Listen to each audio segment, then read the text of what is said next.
New at 10, a Milwaukee family asking the Department of Justice to look into the local Red Cross and its evolving response policy. The policy, which called for Red Cross volunteers not to respond to on-site areas in certain locations, was rescinded after allegations it was discriminatory. Now, one family says they weren't helped at all because of where they live. Tom Durian has their story. Tom? Well, George Shannon, this letter right here to the DOJ requests an investigation into the Red Cross policy, more specifically into a case where one family says they went to the Red Cross directly and they were still turned down.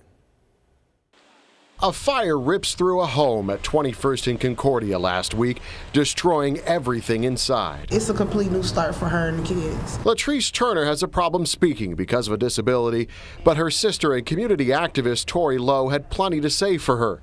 The family says they followed the Red Cross's short-lived policy and went to a local police station for help. We went to the police station. We waited there for almost 2 hours, and then the officers told us to just go to Red Cross. That's where they say they were told they couldn't be helped because of where they live. When I walked in and told them my name, my information, and they told me the zip code, they cannot help us. On the phone today, Red Cross spokesperson Peggy Flowers told me that the Red Cross helped all 6 families that requested help after this fire, 5 from one home and 1 from an adjacent home that was also damaged. But Flowers also said that was all she could tell me due to confidentiality rules. This should not be swept under the rug with just, oh, I'm sorry. So now they've asked the feds to look into the situation. If you're taking federal money, you cannot discriminate against a race or a birthplace. In the meantime, the community has stepped up and delivered all this for the family who is now staying with relatives. I've never thought that this would even come, this day would even come,